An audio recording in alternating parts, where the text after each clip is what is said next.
J'espère que vous tenez le coup, que tout va bien pour vous et que ce mois de Ramadan se déroule au mieux. Même si, soyons honnêtes, il vient d'être littéralement percuté de plein fouet par une guerre qui s'est invitée sans prévenir. Israël, les États-Unis et l'Iran sont désormais entrés dans une nouvelle phase d'affrontement. Et non, ce n'est pas seulement une secousse de plus au Moyen-Orient. Ce qui est en train de se jouer, c'est un choc qui fissure l'équilibre international, qui fait vaciller des alliances et qui promet des répercussions bien au-delà de la région. On l'a détaillé hier soir pendant notre direct. Oui, à une heure pas vraiment raisonnable, et vous étiez incroyablement nombreux à suivre. Entre 23h et minuit, on a décortiqué minute par minute ce qui s'est passé durant cette première journée, celle qui a marqué l'ouverture d'un nouvel épisode de confrontation entre l'Iran et les États-Unis, ces derniers avançant en tandem avec Israël. Et je peux vous le dire, en Algérie, ce sujet est scruté de près. Beaucoup suivent cette affaire comme on suit un séisme en temps réel, parce que ce n'est pas un simple événement de plus dans le fil d'actualité. C'est, et je le répète, une dynamique qui produit des conséquences lourdes, angoissantes et franchement inquiétantes pour la stabilité géopolitique mondiale. On assiste, sans exagérer, à la naissance d'un nouvel ordre sous nos yeux. Et aujourd'hui, j'aimerais vous parler des relations historiques entre l'Algérie et l'Iran, parce que j'ai vu, hier, sur les réseaux sociaux, pas mal d'Algériens et d'Algériennes se positionner de manière franche, voire même violente et brutale.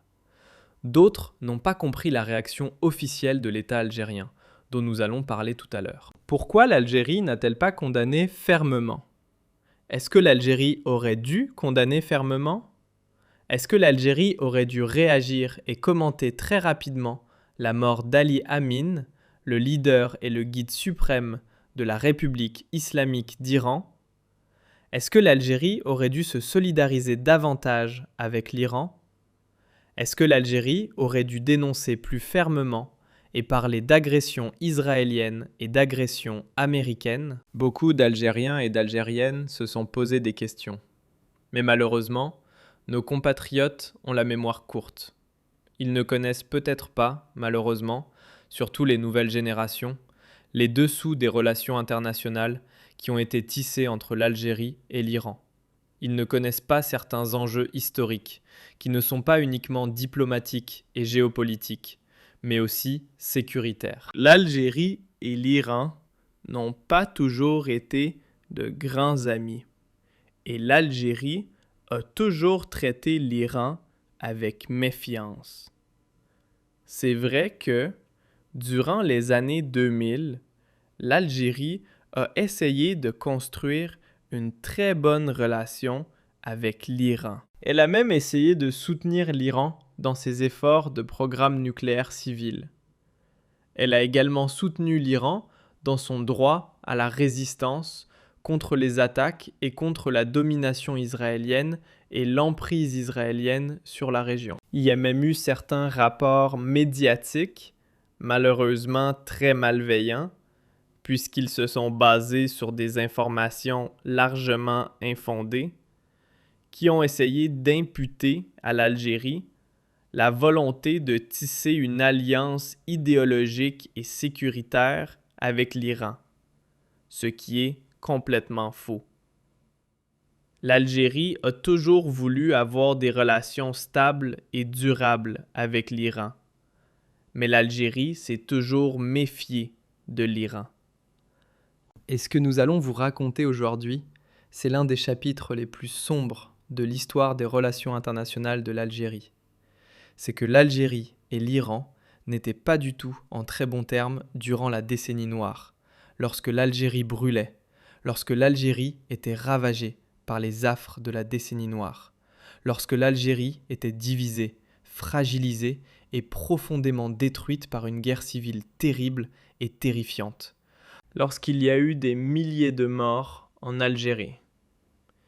Eh bien, les relations avec l'Iran ont été extrêmement envenimées, voire même très graves et très tendues, puisque l'Algérie avait rompu ses relations diplomatiques avec l'Iran au début des années 90. L'Algérie avait rompu ses relations pendant au moins 7 ans avec l'Iran, et l'Iran a été accusé par les autorités algériennes au début des années 90 d'être l'un des pourvoyeurs du mouvement terroriste islamiste qui mettait à feu et à sang le pays, et d'être l'un des financeurs, l'un des bailleurs de fonds, l'un des plus grands soutiens du mouvement islamiste, le Front islamique du salut, qui voulait établir une république islamique. Certes, pas sur le modèle, pas en copiant le modèle chiite iranien, mais en s'inspirant de ce modèle iranien, à savoir rétablir une théocratie en Algérie,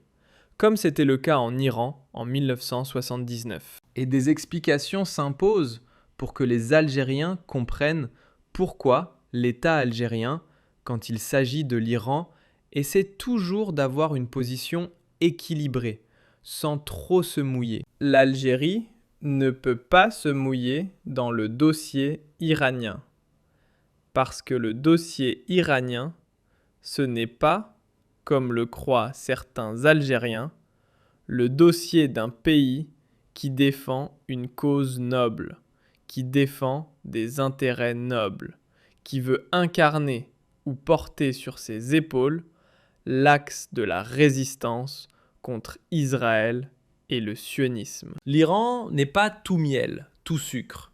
L'Iran, ce n'est pas un pays d'anges qui affronte le diable absolu que seraient les États-Unis d'Amérique et Israël. Cette vision binaire, manichéenne, de la géopolitique est complètement fausse.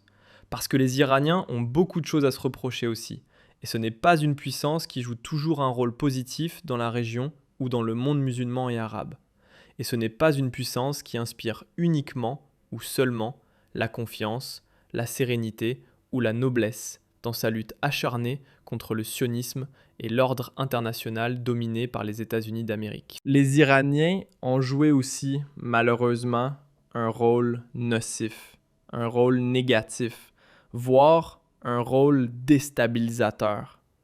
Ils ont même joué le rôle d'agent déstabilisateur contre certains pays arabes et musulmans, comme c'était le cas de l'Algérie au début des années 90. Alors, au départ, entre l'Algérie et l'Iran, il y avait de très bonnes relations lorsque la République islamique a vu le jour en 1979.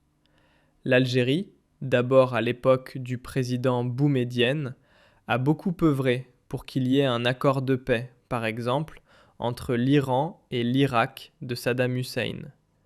Quand il y avait une guerre entre l'Iran et l'Irak, elle a toujours proposé sa médiation. L'Algérie s'était fait connaître, notamment en 1981, lorsqu'il y a eu 444 jours de crise entre les États-Unis d'Amérique et l'Iran, lorsque les révolutionnaires iraniens, notamment les partisans, les activistes et les militants de la révolution islamique de 1979, ont pris en otage l'ambassade américaine à Téhéran. Il y a eu d'ailleurs 52 diplomates américains qui avaient été pris en otage et l'Algérie avait joué une médiation importante. C'est grâce à la médiation algérienne entre la République islamique d'Iran en 1981 et les autorités américaines que, à l'époque, avec l'ancien et défunt chef de la diplomatie algérienne, Mohamed Sédik Ben Yahya, c'est sous son égide,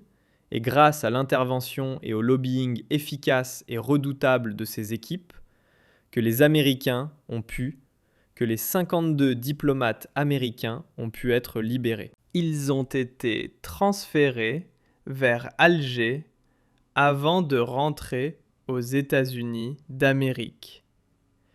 Et cette médiation algérienne avait scellé une dette morale de Téhéran envers Alger. Elle avait même permis à l'Algérie de se positionner ou de se présenter comme l'un des rares interlocuteurs respectés, considérés comme crédibles et honorables, et qui avait toute la confiance de la République islamique d'Iran. Ça, c'était la séquence de 1981, qui mérite à mon avis une émission à part, puisque c'est malheureux qu'en Algérie, on n'ait jamais mis en valeur comme il se doit le rôle extraordinaire et prestigieux de l'Algérie dans la libération des otages américains, à l'ambassade américaine de Téhéran. Cet épisode de l'histoire contemporaine aurait pu, si l'on était dans un pays respectable et digne de ce nom, faire l'objet d'un documentaire, de film ou de reportage. Ça aurait été très intéressant de retracer cette histoire épique, qui a véritablement révélé au monde entier l'importance de l'Algérie, son prestige et sa crédibilité sur la scène internationale, puisqu'elle a permis de résoudre l'une des crises les plus dangereuses. On va dire qu'à l'époque, les États-Unis d'Amérique et l'Iran étaient au bord d'une guerre. Une guerre qui aurait pu provoquer des millions de morts. Les États-Unis d'Amérique avaient envisagé d'intervenir militairement pour libérer leurs otages. Ça aurait pu se terminer par un bain de sang. Et l'Algérie, grâce à son sang-froid, grâce à son efficacité, à sa crédibilité, encore une fois grâce à sa sagesse, a pu offrir une médiation qui s'est soldée par la libération des otages américains et par l'empêchement, ou l'évitement, on va dire l'empêchement tout simplement, d'une guerre qui aurait pu provoquer des milliers, voire des millions de morts. Malheureusement, l'Iran a trahi l'Algérie. L'Iran a trahi l'Algérie au début des années 90. Cette dette morale que l'Iran devait honorer envers l'Algérie a disparu par enchantement. Et le régime iranien a poignardé l'Algérie dans le dos, puisqu'en 1993, les services de sécurité algériens et les autorités algériennes ont découvert que le régime iranien soutenait officiellement des groupes armés islamistes qui ont commencé à orchestrer des actions, des actes de terrorisme, des actes de sabotage, des attentats sur le sol algérien, qui ont provoqué des bilans de plusieurs morts civiles notamment, mais aussi plusieurs morts au sein des forces militaires algériennes, au sein des rangs des forces de sécurité algériennes. C'était l'épisode de 1993. Alors, qu'est-ce qui s'est passé ? C'était le 27 mars 1993. Les autorités algériennes ont annoncé radicalement et de façon très sévère et menaçante la rupture des relations diplomatiques avec le régime de Téhéran, pour une raison très simple. Les services de sécurité algériens et l'État algérien ont mené une enquête et ont découvert, avec des preuves matérielles et des indices concordants, que les autorités iraniennes soutenaient le mouvement islamiste, le FIS, et des groupes islamistes radicaux, et les incitaient à faire le djihad, à se rebeller contre l'État algérien et à recourir aux armes contre l'État algérien afin de renverser le régime algérien à l'époque, de renverser l'institution militaire et de mettre en place en Algérie une république islamique similaire à celle qui prévaut et qui gouverne l'Iran.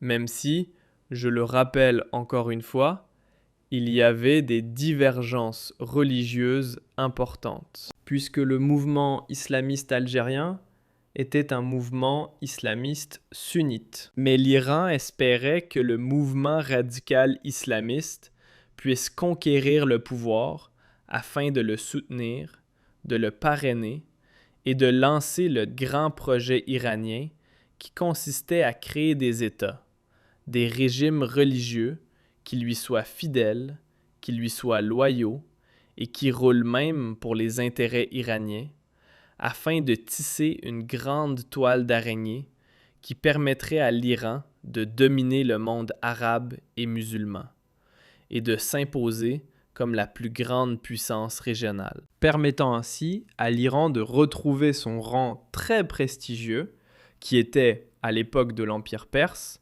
celui de gendarme et de plus grande puissance régionale, la puissance qui domine le monde musulman et le monde arabe. Alors, la rupture des relations diplomatiques avait été décidée, comme je le disais, le 27 mars 1993. Qu'est-ce qui s'est passé ? L'élément déclencheur fut d'abord criminel. En 1993, les autorités algériennes ont acquis la conviction que l'Iran encourageait, via divers relais, l'assassinat d'intellectuels et de plusieurs personnalités intellectuelles, ainsi que des figures de l'État algérien. Le cas illustratif et le plus éloquent était celui de Gilles Yabès, un intellectuel, un sociologue algérien, qui avait été assassiné en mars 1993 et qui a suscité une onde de choc en Algérie.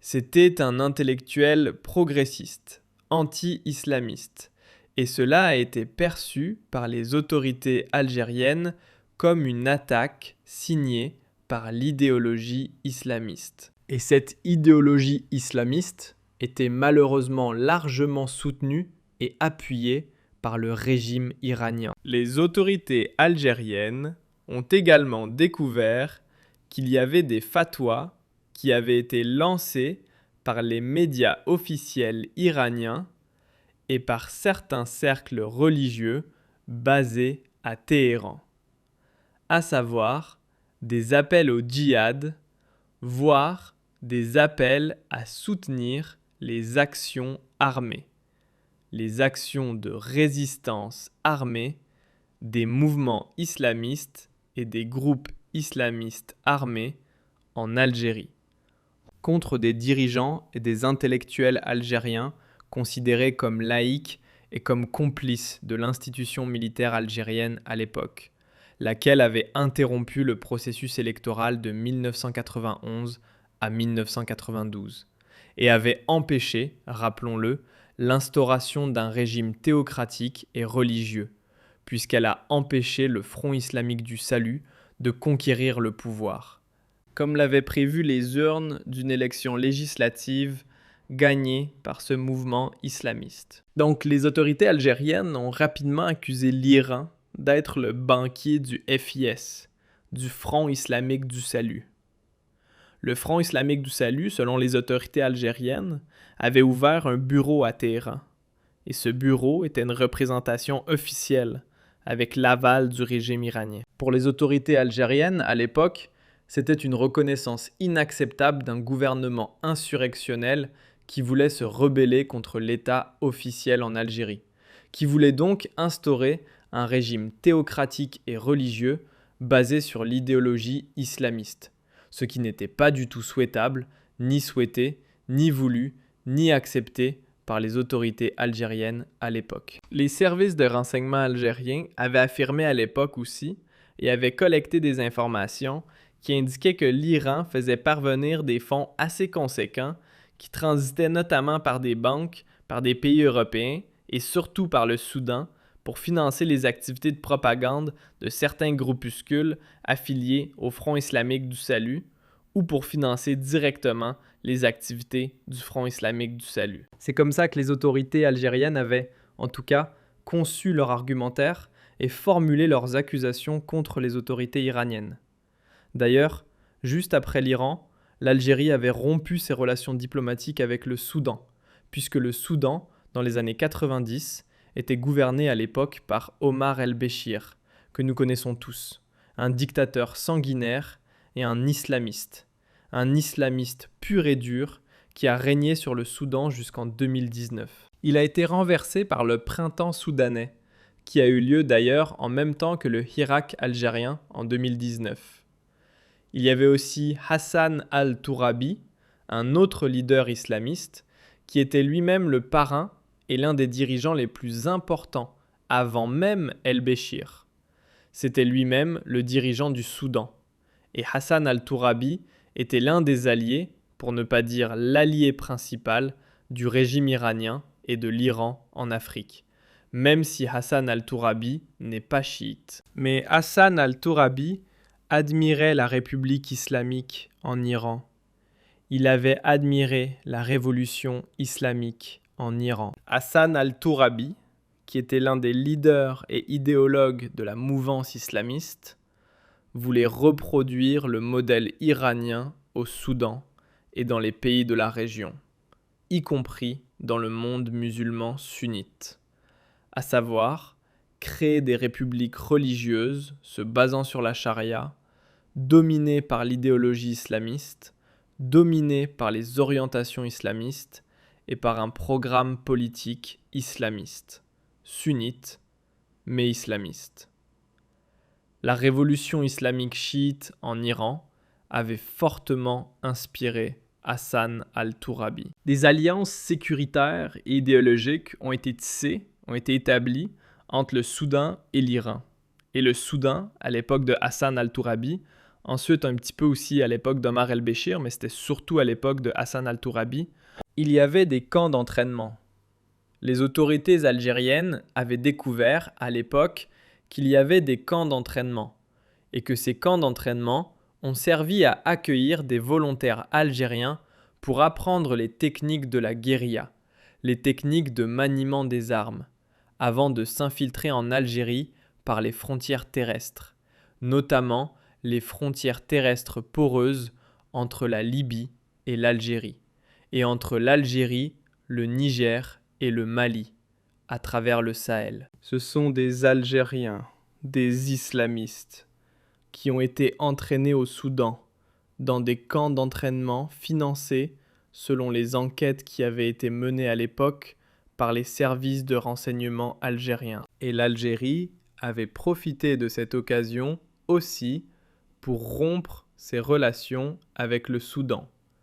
Elle considérait, à l'époque, le Soudan et l'Iran comme deux pays qui complotaient contre la sécurité nationale, qui la déstabilisaient et qui avaient peaufiné, voire élaboré, un programme dangereux de déstabilisation en soutenant des groupes armés islamistes, en finançant et en appuyant le mouvement islamiste, le FIS, et ses ramifications, pour renverser encore une fois l'État algérien, instaurer un régime religieux islamiste qui leur serait fidèle et qui leur permettrait d'implanter l'idéologie islamiste, ou d'implanter un régime islamiste religieux au cœur du Maghreb. Je le rappelle, l'Algérie est un pays stratégique pour la mouvance islamiste. C'est le cœur battant du Maghreb. Et nous sommes à une demi-heure d'avion des côtes du sud de l'Union européenne, de l'Europe. Donc l'Algérie aurait pu être un tremplin si l'Algérie avait sombré. Si l'Algérie avait sombré dans le giron de l'islamisme radical et fanatique, vous imaginez les conséquences pour les pays européens et pour les autres pays du Maghreb, comme le Maroc par exemple. Donc l'Algérie a fini par rompre ses relations avec le Soudan, presque en même temps qu'avec l'Iran, et elle a dénoncé un axe du mal. À l'époque, l'Algérie parlait d'un axe du mal qui visait à déstabiliser le Maghreb, l'axe Khartoum. Par la suite, il y a eu une bataille médiatique. Il n'y avait pas de réseaux sociaux à l'époque, il n'y avait pas d'internet. À l'époque, il y avait la radio qui émettait en arabe.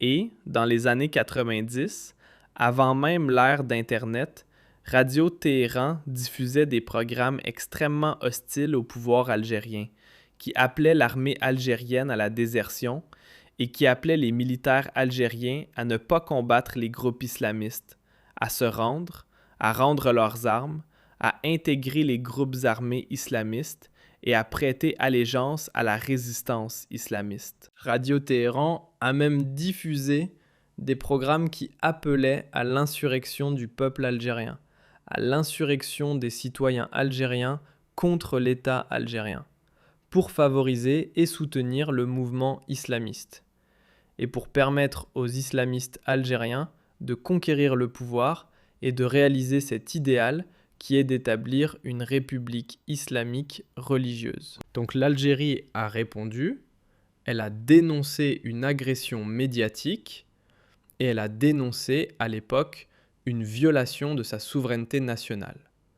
Et les relations diplomatiques ont été rompues durant 7 ans. Elles ont été rétablies en l'an 2000 lorsque Abdelaziz Bouteflika était revenu au pouvoir. Pourquoi ? Parce qu'Abdelaziz Bouteflika avait négocié avec les Iraniens, il a arraché aux Iraniens des quasi-excuses. L'Iran n'a jamais formulé publiquement des excuses à l'égard de l'Algérie et n'a pas fait parvenir officiellement des excuses aux autorités algériennes.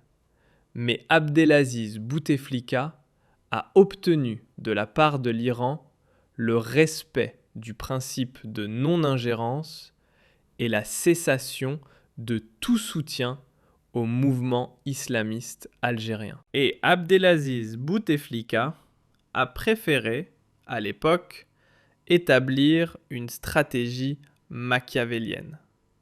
Rétablir la paix, rétablir le contact et se réconcilier avec Téhéran afin de l'isoler, de le surveiller et de l'éloigner des mouvements islamistes algériens. Abdelaziz Bouteflika a préféré créer un rapport de confiance, essayer de relancer l'amitié avec l'Iran, de relancer les rapports avec l'Iran, de créer un partenariat plus ou moins utile et pragmatique, juste pour empêcher, pour convaincre le régime iranien de ne plus miser, de ne plus soutenir et de ne plus investir dans les groupes armés islamistes algériens. Les relations ont été rétablies et les tensions ont été dépassées grâce à la politique étrangère qui avait été menée par Abdelaziz Bouteflika. Bouteflika voulait construire avec l'Iran un nouvel axe pour permettre aux pays du sud de la planète d'émerger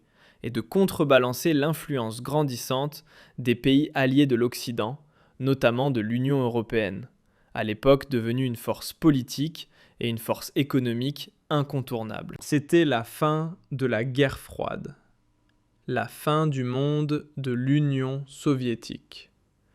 Donc, il y avait un nouvel ordre mondial. Et Bouteflika était l'un des artisans de la coopération Sud-Sud, du NEPAD. Et il voulait relancer le mouvement des pays non alignés. Il voulait créer un pôle, un groupe de pays du sud de la planète qui pouvait peser dans l'édification d'un nouvel ordre mondial. L'Algérie était extrêmement isolée, endettée, ravagée par la guerre civile. Bouteflika voulait rompre cet isolement diplomatique.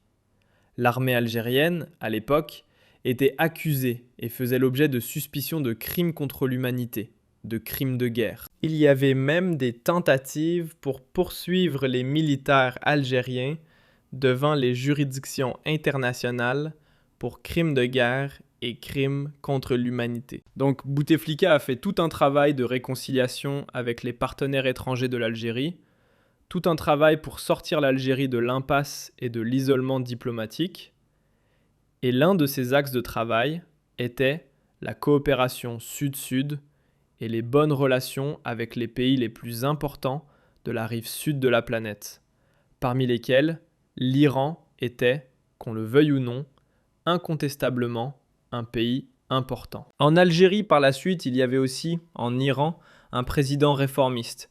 Il faut dire qu'à l'époque de l'arrivée de Bouteflika au pouvoir, il y avait Mohamed Khatami, un réformiste très connu, qui a changé, qui a déradicalisé un petit peu le régime iranien, qui a rassuré Bouteflika à l'époque, qui a rassuré l'Algérie, et qui s'était engagé à ne plus reproduire les mêmes erreurs et les mêmes bêtises qui avaient été commises par ses prédécesseurs, qui s'était engagé à ne plus soutenir, à ne pas s'ingérer dans les affaires internes de l'Algérie, à ne plus apporter d'assistance financière et logistique à des groupes armés islamistes. Il y avait même une coopération économique et sécuritaire qui s'était créée à l'époque de Mohamed Khatami, un président qui était très apprécié par l'Algérie.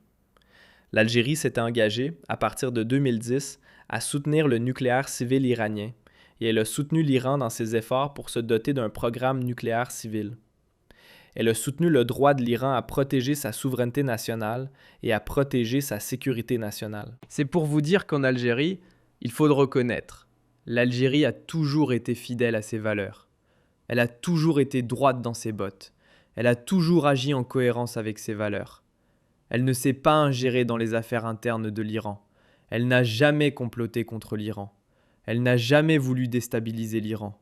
Elle n'a jamais trahi l'Iran. Alors que le régime iranien a trahi l'Algérie durant les années 90. Et malgré cela, l'Algérie a pardonné à l'Iran, en quelque sorte. Elle a pardonné à l'Iran.